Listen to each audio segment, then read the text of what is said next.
Hawkins Horrors, a collection of terrifying tales from Netflix's Stranger Things, written by Matthew J. Gilbert. Chapter 4, Lover's Lake. Today it's Hawkins' #1 makeout spot for teens, but wind back the clock 10 years, and you'll find that Lover's Lake wasn't the scene for a love story. It was actually the backdrop for a terrifying tale. The kind of spooky story kids will whisper to each other at sleepovers for years to come. It goes like this. Labor Day weekend, 1975. The hair's longer, the air's cleaner, and the road is wide open. A T-bird comes roaring down the highway, leaving a trail of little paper hats flying behind it in the wind. The people in the car threw those hats like they were graduating, because in a way, they were. They had spent the last 9 months interning at Penhurst Asylum for school credit, and after this weekend, their lives would truly get started. It was a happy time. Brody, the blond macho man behind the wheel, had accepted a residency at another mental hospital out of state, as had his buddy Matt, who was anxious to hook up with one of his fellow interns before he had to leave town. They both had designs on Julie, the one girl every staffer at Penhurst had a crush on. She was as bright as she was beautiful, which meant neither guy stood a chance. And then there was Claire. No one was interested in her in that way, but she was perfectly fine with that. Brody, Matt, and Claire were work friends. Not friends. And frankly, she didn't want anything to do with any of them after this weekend. She was just along for the ride. She had no family, no local ties to Hawkins. She had her choice of residencies at a few clinics across the country, all very exciting opportunities that any psych student would salivate over. But she didn't want to think about any of that now, not when there was beer to drink and fresh lake to swim in.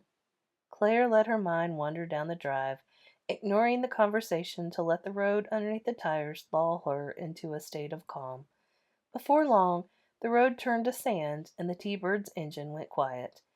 They had arrived, and better yet, they were about to discover that they had Lover's Lake all to themselves. "Whoa! What are the odds?" Brody asked the group. "I thought we'd be fist-fighting the townies for parking. This is how you start the weekend off right." Matt high-fived him. As Julie slinked out of the T-bird's back seat, the guys were too busy staring at her legs to notice the next odd thing about their new weekend surroundings. There were no houses nearby. Claire had clocked this little oddity the moment they'd driven down the unusually quiet back roads leading to this place. "If something happens to us, there's no one around to help for miles," she thought. "We're all alone out here." Claire shuddered. The others may have asked her to help them unload the ice chest from the trunk, but if they had, she hadn't heard them. Her attention was fixed on yet another strange detail about Lover's Lake. There, gently drifting in the middle of the lake, was an old wooden boat. It floated around, making circles, with its oars still poking into the water. There was no one in the boat, as if whoever had been rowing it had just vanished. Poof! "Sweet! Free boat!" Matt said, kicking off his flip-flops and heading toward the water. His reaction baffled Claire. "You don't think that's a little weird?" "Not really. Boats are things that go in the water, right?" "You know what I mean." "I'm sure the local kids leave it out here," Julie said, trying to keep the tone light. "It's like a raft we can all swim to when we need a place to rest after swimming around." "Or skinny dipping," Brody teased. "Hold on. What?" Steve asked with a smirk that spoke volumes. He knew exactly what. "No one's skinny dipping," Robin decreed. She nodded across the counter toward young Erica to clue Steve in on her train of thought. "Let's keep this story PG-13. Isnne on the Udine. We've been over this. I took French in high school, not Latin." Dustin snorted at that. "She's speaking pig Latin, you dork." "Yeah, I didn't take that either," Steve said, missing the point. Robin took the flashlight from him and stepped forward. "You know what? Everyone's clothed at Lover's Lake. There. Then, judging by the confused faces of the group, she added, "Not fully clothed, mind you. It's not like they're jumping into the water wearing everything they own. That would be insane. I mean, they're all in proper swimsuits. But it's all good, clean family fun." Steve just stared ahead for a moment, as if he had brain freeze. "Great. Now all I can picture is a group of nerds wearing parkas and practicing the backstroke. You made me lose my place. Where was I?" "You're a real Mark Twain, Steve, you know that?" "Let me handle it from here," Robin announced. "I'll take you back to Lover's Lake for the real story." Brody and Matt ran straight until they were neck deep, treading water. The guys whooped and hollered, trying to downplay how cold the lake was, but Claire knew better. Despite the sun beating down on it every day for the past 90 days straight, the temperature of Lover's Lake wouldn't get above 50 degrees. Hawkins' water was funny that way. It was like the winter lived under the surface to chill the townsfolk, even during the warmer months. And night was falling. What little warmth was coming from the sun was disappearing by the second. "You comin'?" Julie asked. "I think I'm going to stay behind. Maybe get a fire started for us," Claire said. "Don't leave me alone with those two out there. I need backup." Claire looked over Julie's shoulder and saw the guys waving them in, laughing and yelling like idiots. Against her better judgment, Claire decided to break free a little and be a girl's girl for a change. She kicked off her shoes and followed Julie in, gliding into the water's edge with a smooth dive. The shock hit her almost immediately. Her body stiffened as straight as a board from the icy cold water. She began kicking and moving her arms, trying her best to get warm. Her old swimmer's instincts kicked in. Just like riding a bike, she mused. Underwater. Before Penhurst, before Hawkins, she had been a swimmer in school. She knew your body played tricks on you at this temperature. You'd kick and kick, but it didn't matter how strong your form was. The cold made the water thick enough to slow you way down. You'd work harder, exert more energy, barely move, and tire yourself out. And by that time, it would be too late. Claire swam harder and shot straight up to the surface. She popped her head above water and took a big gulping breath into her lungs. She could hear the others in the distance, cheering her on. "Way to go, Claire! Woohoo!" Maybe it was the current, or maybe it was the body's natural need to rest, but all at once the group synced up like a pod of dolphins moving toward a shared destination, the boat in the middle of the lake. Despite starting behind them, Claire quickly pulled ahead of the pack and cut through their choppy splashing like a shark. She gained momentum and fell back into her swimmer's rhythm. Left arm over, breathe in. Right arm over, breathe out. Always kicking, never stopping. Normally, when a swimmer is in a groove like this, they'll put blinders on so that they tune the rest of the world out, focusing on nothing but the finish line. But Claire's tunnel vision was slowly widening, making her aware of the open water around them. It could have been a trick of the eye, but she sensed a shape near her every time her face turned. She initially thought it was a branch on top of the water, or maybe an oar. But this branch moved, slithered. Claire tried to ignore it, but the shape seemed to be pacing them, moving in. A snake, maybe? The last thing she wanted was to panic the others, but night turned the lake black, and the terrifying possibilities of the unknown made her heart race faster than it was racing already. Her form got choppy. She too was splish-splashing, and before she could think it over, she found herself calling to the group. "Hurry!" Breathe in. "Get to the boat!" Breathe out. "Something in the water!" Panic set in quickly. Between splashes, she could hear the others reacting to her directions. "What's in the water?" Matt said, freaking out. "What? What is it?" Julie yelled. "Are you trying to scare the crap out of us?" Brody shouted back. Claire ignored their shouts and paddled her arms harder. She wanted to fill her friends in on the shape, but she needed the last of her lung power to reach the boat. Instead of lake water, her right hand suddenly gripped solid wood. Claire pulled herself up and rolled over the side of the boat, landing knees first in gooey slop. She stood up on it, feeling whatever it was squishing between her toes. She blinked the water out of her eyes, her vision adjusting to her feet covered in algae. The inside of the boat's hull was also slick with slime. In the moonlight, it looked like a slimy green and black coating. Clearly, this boat had been sitting on the water for a while if the algae had built up in it like this. Like mold. Claire shook off her disgust when she heard Brody splashing up into the boat with her. "What's your damage, Claire? You almost gave me a heart attack," Brody told her. Claire pointed at the water. "Look!" And finally, Brody, too, saw the slithering branch. "Ah!" Brody said, kneeling in the algae to get a better center of gravity. If he noticed the slimy algae, and how could he not? He didn't say. He just held his arms out towards Matt and Julie, who were still paddling a good 20 feet away. "What is that thing?" "Hurry, guys!" Claire called to them. She squirmed, kneeling next to Brody in the algae and holding her arms out too. Matt made it up first, and Brody pulled him over in one smooth motion. Their combined weight rocked the boat, and the three of them swung back and forth like a pendulum on top of the water. They each snapped into action, grabbing the sides and holding firm, trying not to capsize. Which meant they weren't reaching for Julie, who desperately could have used the help.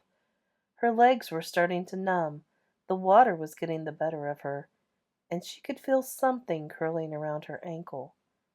The boat leveled out in time for Claire, Brody, and Matt to see Julie treading water a good 10 feet away. Her head bobbed up and down between gargling splashes. Julie tried to scream, but her breath was cut short from the cold and the shock. She felt slimy skin wrapping around her body, pulling her under the current. It felt as if grinding rows of little needles were digging into her shins, gnawing her flesh. She couldn't swim away.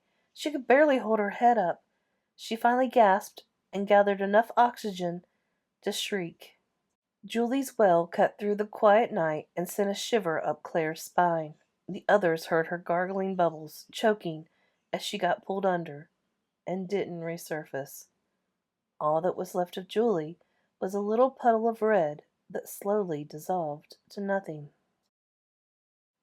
Brody, who Claire hadn't seen show so much as a shred of emotion over the last 9 months, not even when patients passed away at Penhurst, patients he tended to every day, mind you, had tears streaking down his face. He was beside himself, traumatized. His shock quickly turned to anger, though, as he began to lash out at Claire and Matt, trying to process what had just happened before their eyes. "You should have reached over to her! We could have saved her! You should have saved her, Claire! You were the closest! If we hadn't been saving you, Matt, she would still be alive!" He broke down and bawled, falling back into the algae-covered hall, shaking. Matt just went quiet, wearing a 1,000-yard stare. Claire kept her eyes on the water. No amount of crying or arguing was going to change the truth. No one could have saved Julie, because she had been the closest to the branch. Only, that was no branch. It was clearly an eel or a snake of some kind, maybe a tentacle for something larger. But what? Whatever it was still out there, the only thing standing between them and the shore.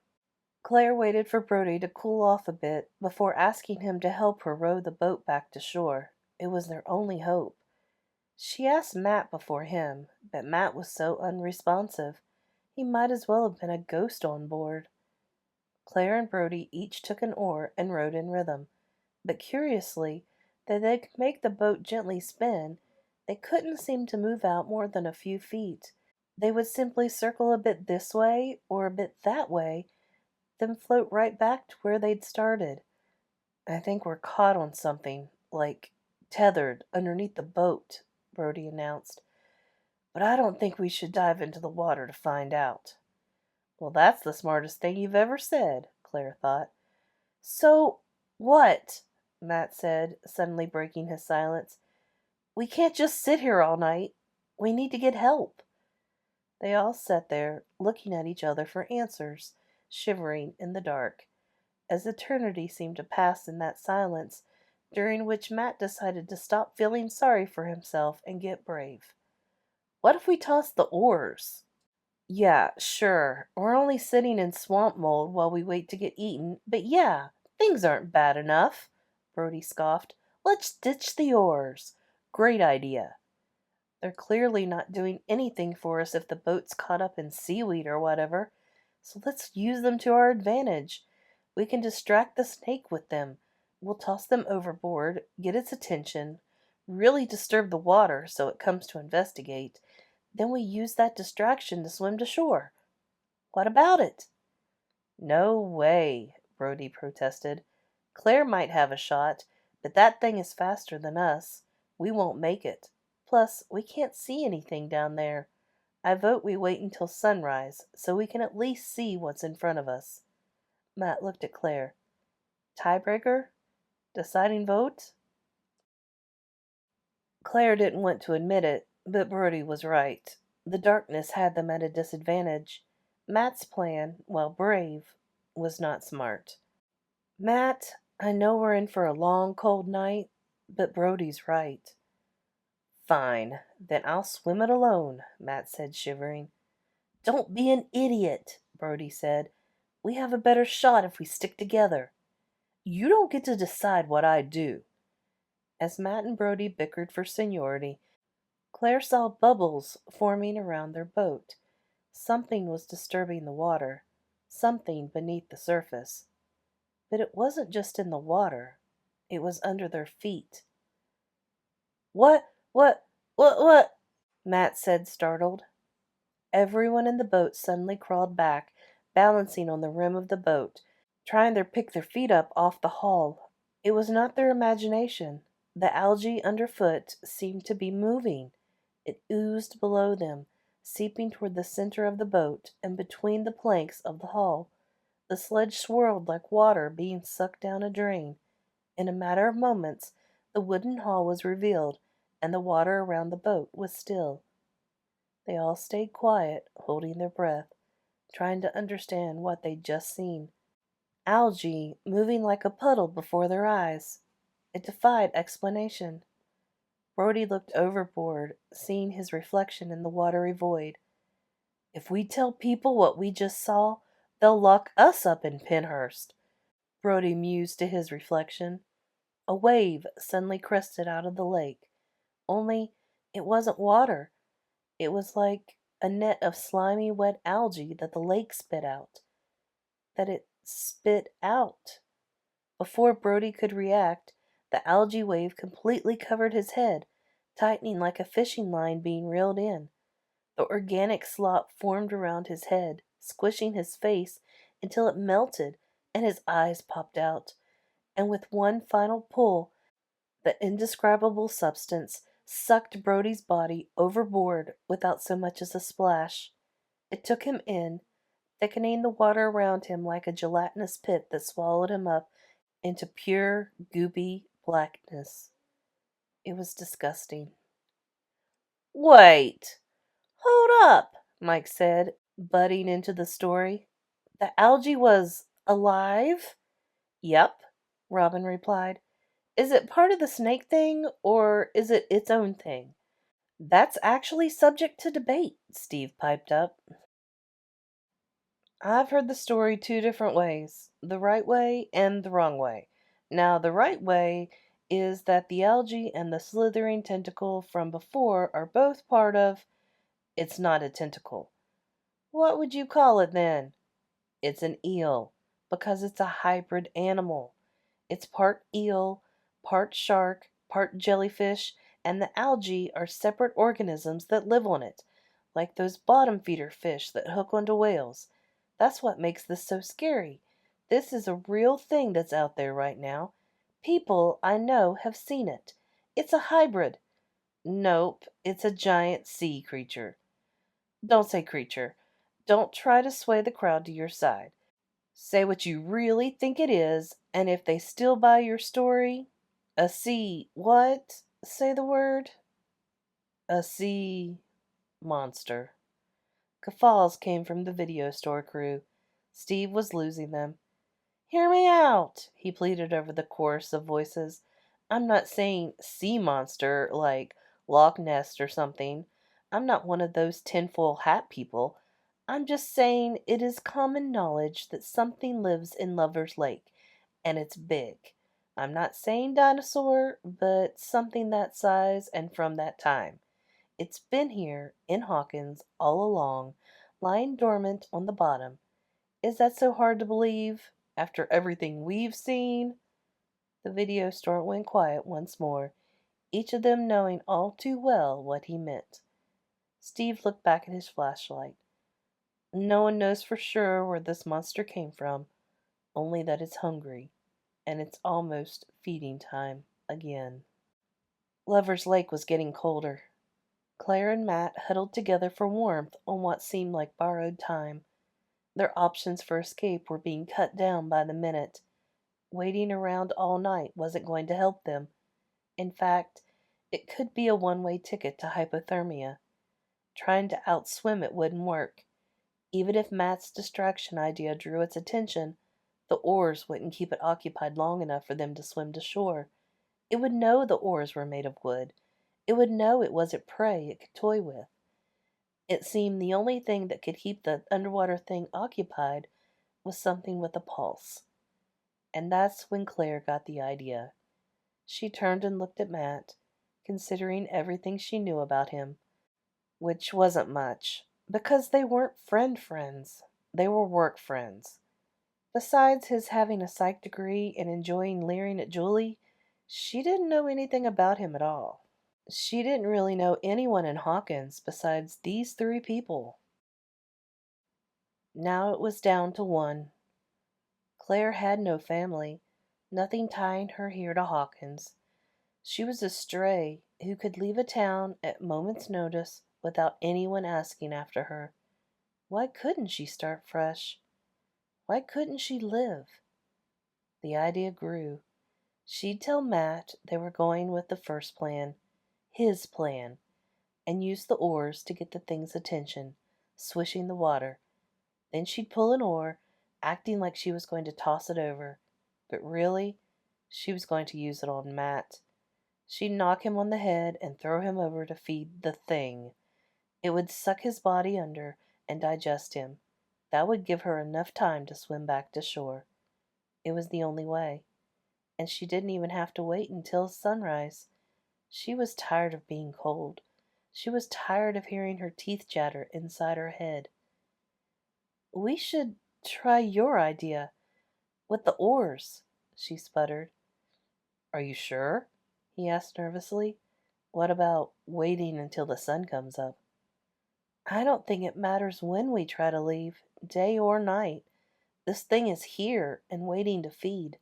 We need to act now, before it comes up through the boat again, or we freeze to death in the dark. Your choice." Matt chose the oar. Claire even made him help her get it loose. He had no idea what was coming. He offered to be the one to do the swishing, but she insisted. Claire took the oar in her hands and swished the water to get the creature's attention. They could see the strange shape bob to the surface. It came toward the boat, and before Matt could finish saying, "Throw it over," she swung the oar and smacked his head so hard blood streaked across his face in a splash of red. She planted her left foot and went to kick him over with her right, when she slipped. More algae. The slop had returned, coating the hall again in its slippery sludge. Claire tried to get her footing, but couldn't. It was too slick. She went heels over head, slipping into the lake. The freezing water stunned her body for a moment, so that she was totally still as she slid completely under and into the dark abyss.